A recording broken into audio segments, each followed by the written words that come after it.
સંયોગમાં સુખ આપનારી હોય तो वियोग में एक दुख નું કારણ બની જાય। संयोग में जो जो बातें गोपियों को सुख देती थी, आज विरह के समय पे वही चीजों को याद करके गोपियों को दुख हो रहा है, विरह हो रहा है। प्रभु आपके वो मधुर क्षण आज भी हमें याद है। प्रहसितम प्रिय, आपका वो विशेष प्रकार से हंसना, आपका वो हास्य, જ્યારે ગોપીઓ જલ ભરવા જાય ને ઠાકોરજી શું કરે કે પનઘટ પર જઈ અને ત્યાં જે કાદવ હોય ને ચીકણું એ માટી લગડી પીસે, એટલે ગોપી જ્યાં જલ ભરવા માટે વળે ને પગ લપસે તો ઠાકોરજી જોર જોરથી તાળી વગાડી રહે। પ્રભુ આપકા वो हंसना। एक बार नवी वहू પરણીને આવી, સાસુએ કહ્યું જા જલ ભરવા જા, અને જલ ભરવા માટે નીકળે એના પહેલા સાસુનું ધ્યાન રાખજો, બીજો રસ્તો લેજે પણ નંદાલયની આગળથી ન નીકળે, અને કદાચ નીકળી પણ જાય પણ ત્યાં એક 7 વર્ષનો સુંદર છોરો અટારી પર ઉભો ઉભો અધર પર વેણું પધરાવીને વેણું વગાડતો અને તને જોઈને જોરથી વગાડશે, પણ જજે ભલે સાંભળજે ભલે પણ એની સામે જોતી નહીં। અને વહુનો સ્વભાવ સાસુ જે વાતની ના પાડે તે કરવાની તેની ઈચ્છા થાય। એવું તે શું છે? वो छोरा में वैसो तो कहा है कि मैं वहां से नहीं जाऊं, ये बड़ी सासुओ घर में हमने कही न था। अरे माथे मटकी लईने निकली, नंदालय के आगे से निकली।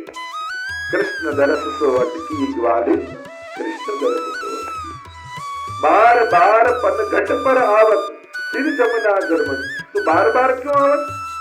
કારણ કે સાહેબ વારે ઘડી શું થાય, જલ લઈને આવે અને પાછું રસ્તામાં ઢોળી જાય, નંદાલયની આગળ ઠાકોરના દર્શન વારે ઘડી થાય।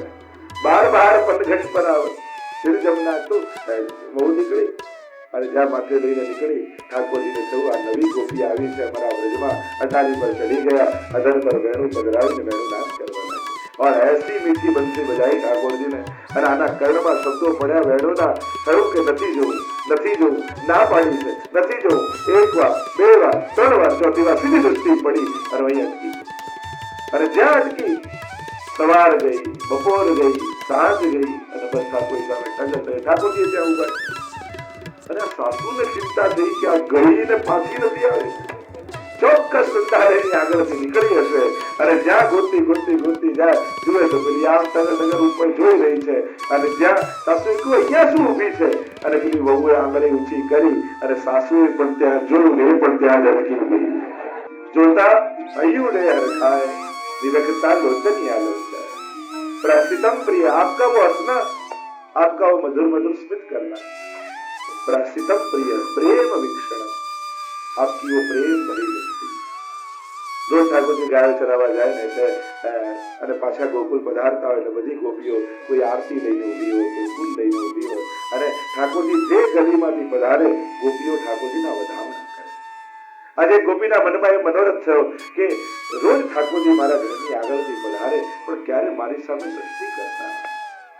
આજે પ્રભુની દ્રષ્ટિ મળે તો કેવો આનંદ આવે। શું કર્યું? અટારી પર ચડી અને પ્રભુ આજ મારા પર કૃપા દ્રષ્ટિ કરે તો કેવો આનંદ આવે। અને ઠાકોરજી તો સાયંકાળ થયો અને ગાયોના વૃદ્ધને લઈ અટક અટક હેયો હીયો ચરાવતા ચરાવતા ગોકુલની ગલીઓમાંથી પસાર થવા લાગ્યા અને બધી ગોપીઓ પુષ્પ વર્ષા કરે, કોઈ આરતી કરે અને આ ગોપી તો અટારી પર ચડી ગઈ। મારે આજે ઠાકોરજીની કૃપા દ્રષ્ટિ મેળવી, એ પ્રેમ ભરી દ્રષ્ટિ મેળવી। ઠાકોરજી સમજી ગયા એના મનોરથ। પેલી ગોપીના મનમાં મનોરથ થયો છે કે એના પર કૃપા દ્રષ્ટિ થાય પણ હું મુખ ઊંચો કરીને એની સામે જોઉં તો બીજી બધી ગોપીઓને એમ થઈ જશે કે ઠાકોરજી એને વધારે સ્નેહ કરે છે અમને નથી કરતા।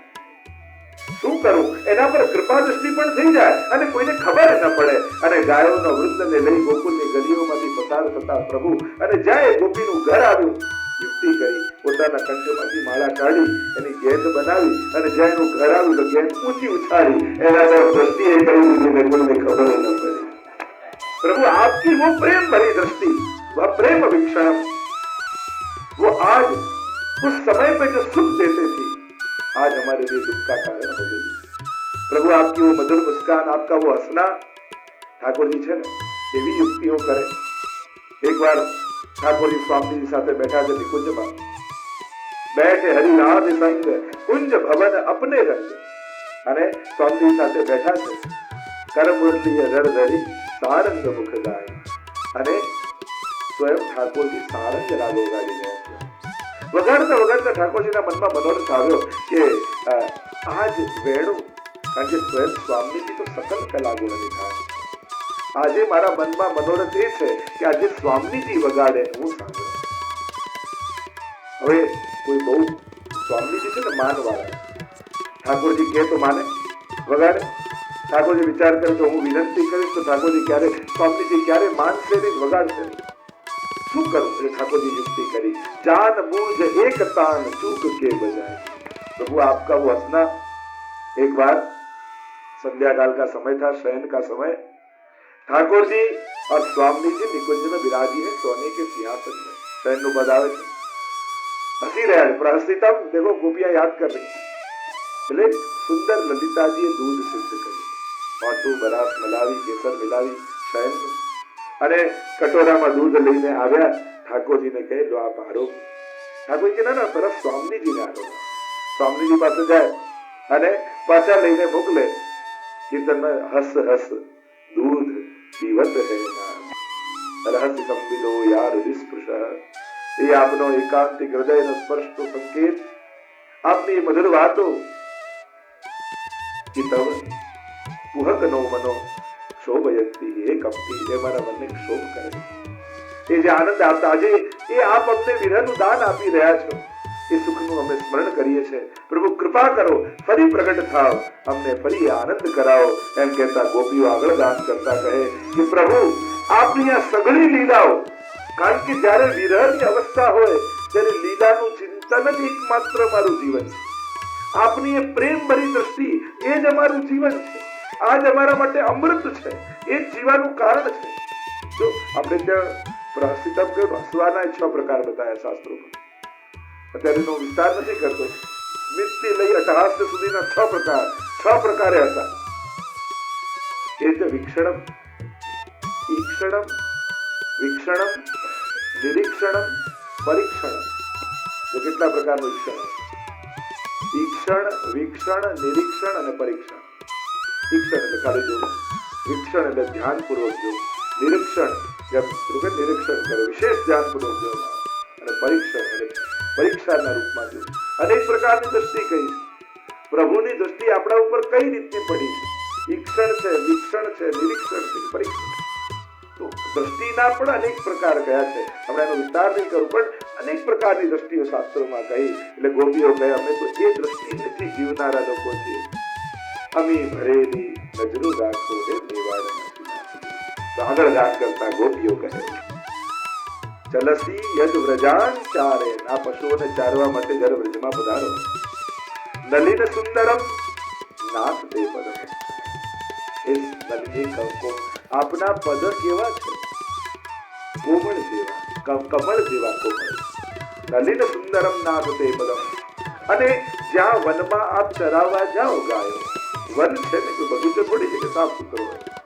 શીલ તૃણાંકુરૈ શીલ બીજીના, ત્યાં શીલાઓ હોય, તૃણ હોય, અંકુર હોય, દર્ભના. દર્ભના આપણે બ્રજમાં જઈએ તો કેવા ગુખરું આદિ લાગે.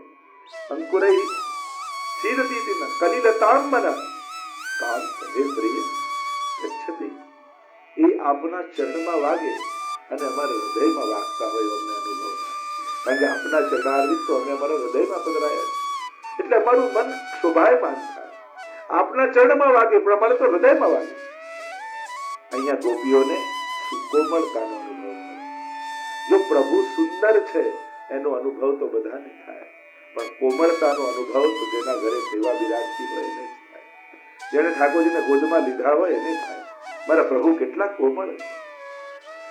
અહીંયા ગોપીઓને કોમળતાની ભાવના. એકવાર યશોદાજીને ફરિયાદ કરી કે અરે તમે લાલનને ગૌચારણ કરવા મોકલો તો છો, પણ આપ પાદુકા પણ પહેરાવતા નથી. ખુલ્લા ચરણારવિંદથી વ્રજમાં જાય છે, પાદુકા તો પહેરાવ.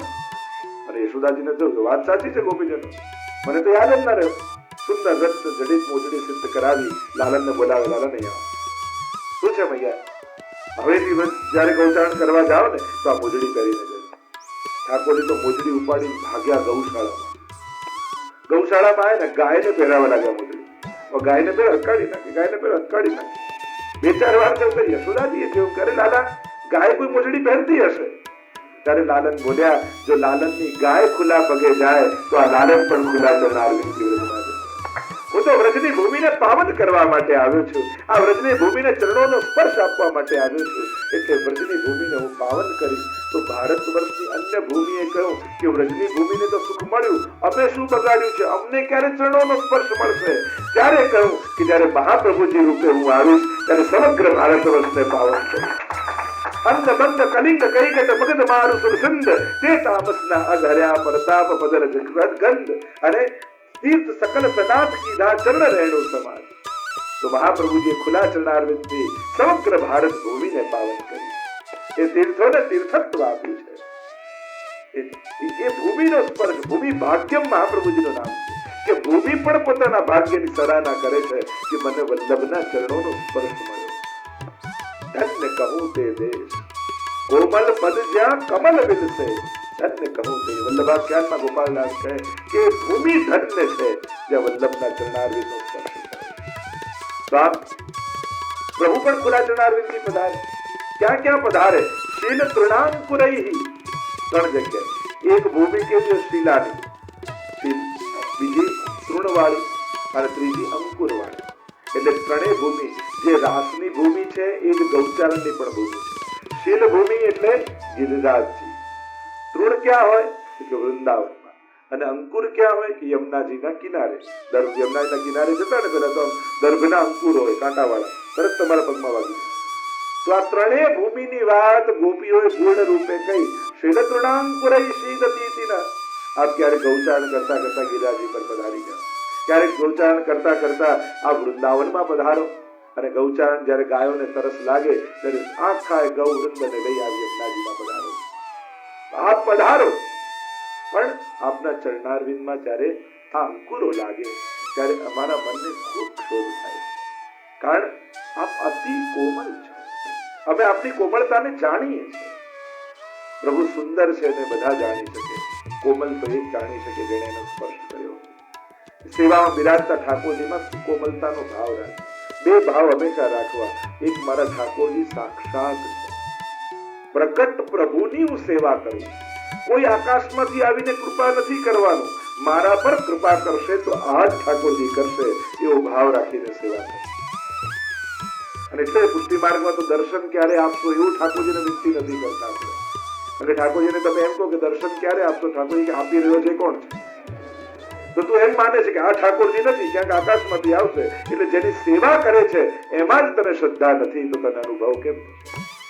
એટલે પહેલી શરત એ, તમારા માથે સેવામાં બિરાજતા પ્રભુને પ્રગટ જાણીને સેવા કરવી કે આ સાક્ષાત નંદ નંદનની હું સેવા કરી રહી છું.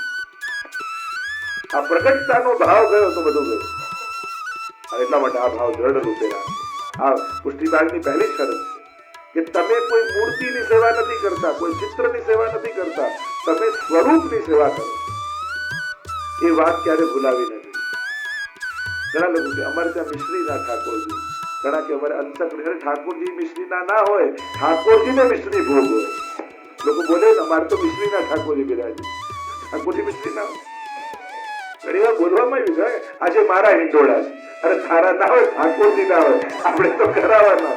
આજે મારો રાજભોગ છે, આપણો રાજભોગ. ઘણી વાર આપણે બોલવામાં કેવી ભૂલો કરતા હોય. એટલે બોલવામાં પણ વિવેક રાખે. આપણે જતો એમાં પણ પ્રભુને શ્રમ પડે. એટલે મારો રાજભોગ, મારા હિંડોળા, મારા પલ્લા, તો પછી એના માટે પલ્લું પદ્ધતિ બનાવીને એને બિરાજમાન કરવો છે. પ્રગટ જાણવા પહેલી શરત. તમે મૂર્તિને ભગવાન તરીકે ભજો છો કે ભગવાનને મૂર્તિ તરીકે? આપણે મૂર્તિને પ્રભુ તરીકે કે પ્રભુને મૂર્તિ રૂપે? પ્રભુને મૂર્તિ છે ઠાકોરજી, પણ હમણાં આ સ્વરૂપે બિરાજે. એટલે એવું બી નહીં કેવું કે મારે ત્યાં ચિત્રજી બિરાજે, મારે ત્યાં બિરાજે, મારે ત્યાં ઠાકોરજી બિરાજે, એમ જ બોલ. ક્યારે પણ એવો શબ્દો પણ પ્રયોગ નહીં કરો. પ્રભુ બિરાજે કયા સ્વરૂપે? તો કે ચિત્ર સ્વરૂપે. પણ મારે ત્યાં પ્રભુ સાક્ષાત બિરાજે. આ પ્રગટતાનો ભાવ બહુ મહત્વનો. આપણા 84-252 સ્વાનુભાવ થતા એનું મૂળ કારણ એ નતું કે એમને બધો સેવા પ્રકાર આવડતો હતો. એનું મૂળ કારણ એ હતું કે પ્રગટ જાણીને સેવા કરતા. ફલ ફલિત હોય ફલરૂપ જાણે. એટલે કોઈ એમ માને કે બધું આવડી જવાથી કૃપા થાય ના. અને એનો અર્થ એવી નતો કે શીખવાની કોશિશ ના કરવી, પણ એ તો આપણો સેવક ધર્મ છે કે ઉત્તમમાં ઉત્તમ કરવું. પણ જેટલો પ્રગટતાનો ભાવ તમારો દ્રઢ થશે એટલો પ્રભુનો અનુભવ જલ્દી થશે. ભલે અને એવી તો કોઈ શરત ઠાકોરજી રાખી નથી કે ના મિશ્રી ભોગ કરે અને 25% કૃપા કરવાની, ઉદ્ગર કરે અને 50%, એવું છે કોઈ? ના, એવી તો કોઈ શરત છે નહીં. આ તો આપણો સેવક ધર્મ છે કે સર્વ વસ્તુ સમર્પણમ, અધિકમાં અધિક સમર્પિત થઈને રહેવું, આ આપણો ધર્મ છે. આપણે સેવા એ આપણો કરેલો ભગવાન પર કોઈ ઉપકાર નથી, ભગવાને આપેલો આપણને ઈચ્છા. હંમેશા સેવામાં એવો ભાવ રાખ. તમને તો ઘણા કે આટલી આટલી સેવા કરી તોય તે આમ કર્યું. ઠાકોર કે મેં તને કહ્યું તું કર. લોકો ઘણા જો પોતાની એક વસ્તુ હંમેશા યાદ રાખજો ભક્તિ, પોતાનું કરેલું ભજન, પોતાની કરેલી સેવા, પોતાનું પહેરેલી માળાઓ ક્યારેય પણ ઠાકોરજીને ગણાવવી નહીં, એને યાદ અપાવવી નહીં. જો પ્રભુ તો અગ્નિ રૂપ છે, જે હોમશો ને બધું હોમાઈ જશે, એ દિવસે બધું ખતમ. પાપ સ્વીકારતો પ્રભુ આગળ તો પાપ બળી જશે, પુણ્ય કહી દેશું તો પુણ્ય બળી જશે. અને એટલા માટે પોતાનું કરેલું આટલી આટલી માળા ફેરવી તોય તે આમ કર્યું, રોજ આમ, ક્યારે પણ પ્રભુ આગળ પોતાનું કરેલું ભજન જણાવવું નથી. પ્રભુ વ્યવહારુ નથી, પ્રભુ કૃપાળુ છે. પ્રભુને ગણી ગણીને આપતા આવડતું જ નથી. આ તો આપણે કહીએ કે 5 માળા કરો તો આ ફળ ને 10 માળા કરો તો આ ફળ. આ ગણિત છે ને આપણે ઠાકોરજી શીખવાડે. પછી પ્રભુને ગણિતમાં સાવ કાચા છે, સાવ કાચા. ખેડૂત એક બીજ વાવે ને ઠાકોરજી 1000 કરી પાછા. હવે આને ગણિત પાકું કહેવાય? કેટલું કાચું ગણિત છે ઠાકોરજી. હે ને આ તમે ગણિત શીખવાડી ઠાકોરજી બગાડો. 3 માળા કરે તો આપવાનું, 5 માળા કરે તો આપવાનું, 10 માળા કરે 9 5 કરે તો. પ્રભુને પ્લીઝ ઠાકોરજીને ગણિત શીખવાડતા નહીં, નહીં તો તમે ખોટમાં રહેશો. ખોટમાં રહેવું હોય તો ગણિત શીખવાડજો. પ્રભુ વ્યવહારુ નથી, પ્રભુ કૃપાળુ છે. કેવા છે? રાઈ જીતની સેવા કો ફલ માનત મેરુ સમાન. कैसे प्रभु है? राई जितनी सेवा को मेरू जितना मानते, ऐसे ठाकुर जी है. એટલે પ્રભુને એવા જ રહેવા. પ્રભુ લૌકિક નથી, એટલે લૌકિક ગણતરી ઠાકોરજી આગળ કરવી, મનોતે નહીં લૌકિક. એટલે પોતાનું ભજન પ્રભુ આગળ ગણાવવું નહીં ક્યારે પણ. અને એટલા માટે જે મૂળ વાત હું કરી રહ્યો હતો કે ઠાકોરજીને પ્રગટ જાણીને સેવા કરો. બંને એક તો પ્રગટતાનો ભાવ, સુકોમલતાનો ભાવ, અને બીજી વાત છે સુકોમલતાનો ભાવ. મારા પ્રભુ અતિ કોમલ. એટલા માટે પધરાવતા, પોડાડતા, જગાડતા આ બધું આવડવું જોઈએ. ઘણા લોકો આમ ડોકથી પકડી નાખે મારા ઠાકોરજી. ઠાકોર કિલોનો છે, વિવેક રાખ. શૃંગાર કરતા, સ્નાન કરાવતા, ઝાંતીજી કરતા, આ બધું શીખવાનું. પ્રભુને પધરાવાય કઈ રીતે? નાનકડું બાળક હોય ને કઈ રીતે તમે ઉચકો, એમ ઠાકોરજીને કઈ રીતે પણ જેટલો કોમળતાનો ભાવ લાવશો ને એટલી તમારી ભક્તિની અભિવૃદ્ધિ થતી જશે. કેવા આસન પર પધરાવવું, તેમાં બિરાજમાન કરાય, સિંહાસન પર કેવું વસ્ત્ર હોવું જોઈએ, ઓઢાડતા સૈયાજીમાં કેવું વસ્ત્ર હોવું જોઈએ, અંગ વસ્ત્ર કરીએ જે વસ્ત્ર ઠાકોરજીને અંગ વસ્ત્ર પહોંચીએ તો એ વસ્ત્ર કેવું હોવું જોઈએ. તો આપણામાં બધામાં અતિ કોમળતાનો ભાવ. શૃંગાર કેવા ધરાય, વસ્ત્ર કેવા લવાય, આપણે ત્યાં બધામાં કોમળતાનો, તત્સુખનો ભાવ છે. અને જ્યાં પ્રભુના સુખનો ભાવ નથી ત્યાં સેવા નથી. એટલે મુખ્ય વસ્તુ તત્સુખ ભાવ. કે આનાથી સારું દેખાય એ જ પૂરતું નથી, પ્રભુને સારું લાગશે, એમને સુહાશે, આનો વિચાર મળશે. ખાલી શોમાં સારું દેખાય એટલે પ્રભુના મંદિરમાં બહુ લાઈટો નહીં મૂકી દેવી, પ્રભુને શ્રમ પડે છે. આપણે ત્યાં પ્રગટતાનો ભાવ રાખે. ઘણી વાર ઘણા લોકો મંદિરોમાં એટલી બધી લાઈટ ભરી દે, ઠાકોરજીને ક્યાં ફોટો સેશન કરવું છે કે એરોઝન નાખવા એ ફોટો પડાવે. આ બધું વિવેક રાખો, સુકોમલતાનો ભાવ રાખો, ઋતુ પ્રમાણેનો ભાવ રાખો. આ તત્સુખનો ભાવ છે. કોઈ ગોપીઓ કોમલતાનો ભાવ. પ્રભુ આપણા ચરણારીને કેવું ચોટ લાગતા, આવો ભાવ આપણને જાગવો જોઈએ. પ્રભુ આપણે શ્રમ પડ્યો છે, શ્રમભોગ કરાવી. એટલે બારગામ પર ગયા હોઈએ અને મોડું થઈ જાય સેવામાં, આપણે ત્યાં શ્રમભોગ કરાય ઠાકોર. આ બધા વિવેક દૃષ્ટિ માર્ગના ગોપીજનો કહે, હે કાંત, હે પ્રિય, આપને શ્રમ પડે તો અમારા મનને ખેદ થાય.